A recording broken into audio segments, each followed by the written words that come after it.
The main rule for identifying breakout nation is to understand that economic regimes, the factors driving growth in any given country at any given time, are in constant flux. Different operating rules apply in different nations, depending on rapidly changing circumstances. Economic regimes are like markets.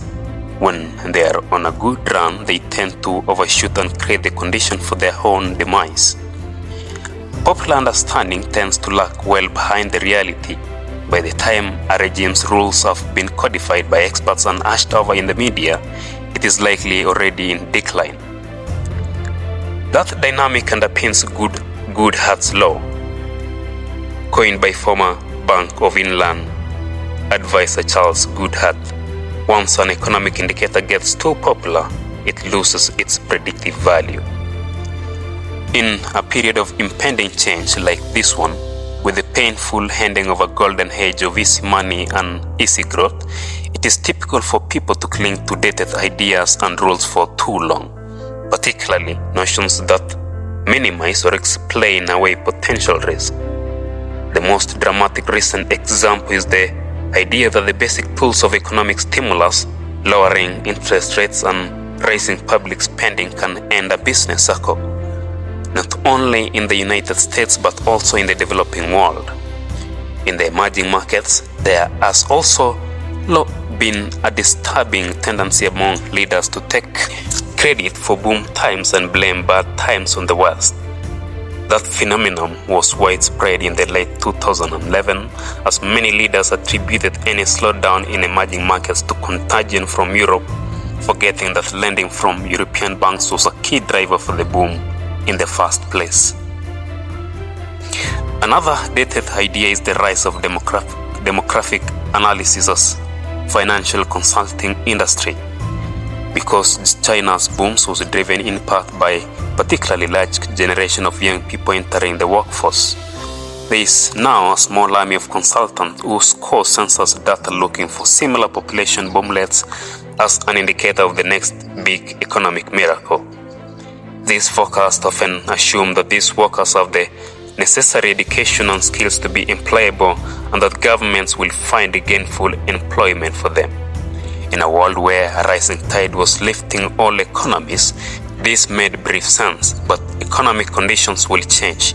They always do.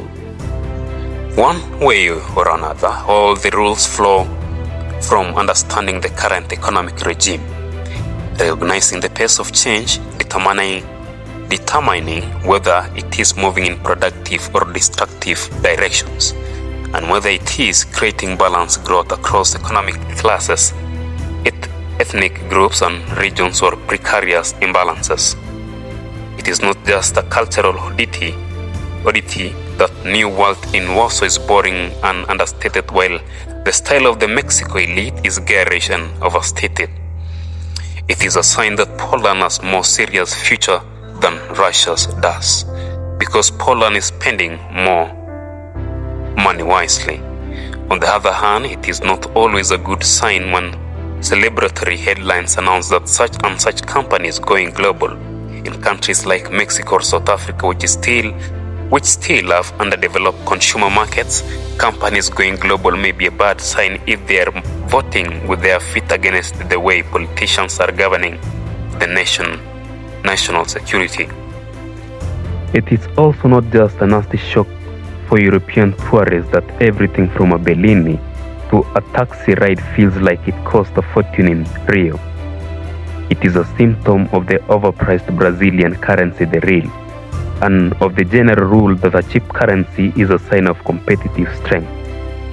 Brazil's economy has gotten a bit fat and slow, even as hot money flows render the real overpriced and uncompetitive, so that the expensive Bellini is not only a sign of weakness for Brazil, it is a sign of strength for competitors, even for potential revival in Detroit as the United States regains competitiveness against major emerging markets. After falling in value by a third since 2001 versus the currencies of its major trading partners, by mid-2011, the United States dollar was at its cheapest inflation-adjusted rate since the early 1970s. The consensus is typically a step behind the next big change in the economic scene, and one increasingly inescapable conclusion is that the prevailing pessimism about the United States is probably overwrought. Over the last decade, several major emerging markets currencies have risen against the dollar. None more than the Brazilian real, which is the main reason why the long-term decline in the United States share of global exports bottomed out in 2008 at 8% and has since been inching higher. United States dependence on foreign energy has steadily fallen from 30% a decade ago to 22% today, owing to new discoveries of oil and gas trapped in shale rock and the development of new technologies to extract it. The United States has now overtaken Russia as the #1 producer of natural gas and could re-emerge as major energy exporter in the next 5 years. Basic American strength, including rapid innovation in a highly competitive market, are producing the revival of its energy industry and extending its lead in technology. All the hot new things from social networking to cloud computing seem to be emerging once again from Silicon Valley or from rising tech hotspots like Austin, Texas. As some of the big emerging markets lose their lust over the next decade, the United States could appear quite resilient in comparison. For a truly rounded view of emerging markets, my approach is to monitor everything from per capita income levels to the top 10 billionaire list, the speeches of radical politicians, the price of black market money changers, the travel habit of local businessmen, for example, whether they are moving money home or offshore, the profit margin of big monopolies, and the size of second cities. Oversized capital cities often indicate excessive power in the hands of the political elite. This is an approach based on experience on the ground, not on theory or numbers alone. In one form or another, every major investor works essentially the same way. Learn the macroeconomic numbers, then go to the country and kick its tires, get a feel for the story. Locals are the first to know. In 2003, my team saw that the global rush of easy money was about to sweep up Brazil when the black market money changers who had been demanding a premium for dollars suddenly started quoting price for the real that were higher than the official exchange rate.